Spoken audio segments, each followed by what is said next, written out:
Hey, welcome to training camp, March 2015, Grand Canaries.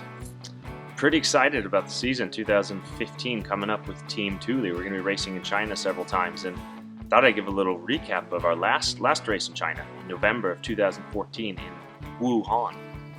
In September, Martin Flinta and I raced together in the Tining race, and we came first. And then we returned a couple months later together with Helena from the Czech Republic and Jacob from New Zealand.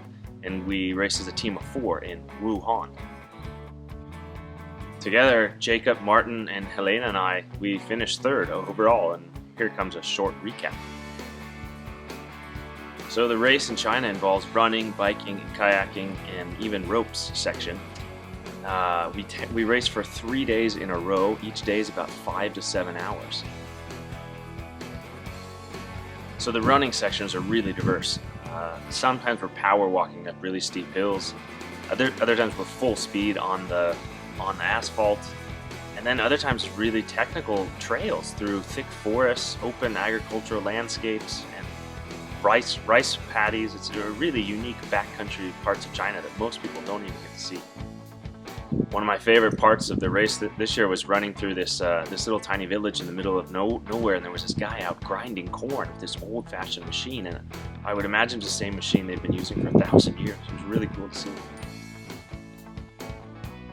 One of the things I love about racing in China is you get to run, bike, and paddle through these beautiful national parks without having to pay the entry fee, of course.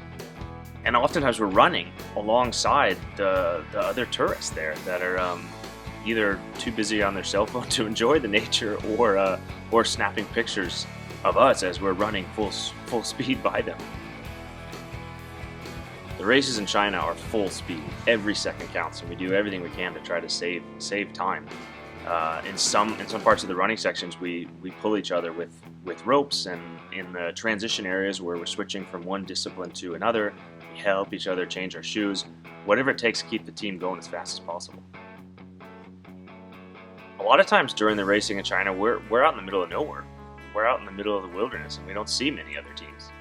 But then occasionally we'll catch up to a team, or a team will catch up to us. And if we do catch up to a team, it's really important to pass them really fast, because we don't want to give them a chance to hang on. Because mentally, it's a lot easier to follow a team if you're right on their tail. The multisport races in China are perhaps 90% physical. You really have to be physically well trained. But there's also a lot of mental aspects that come into play during the race. There's orienteering sections, and then there's even little puzzles that we have to put together so we can continue and follow the race course. There's quite a bit of ropes work in the multisport races in China. At the beginning of one of the stages, we were actually rappelling down an ice-cold waterfall.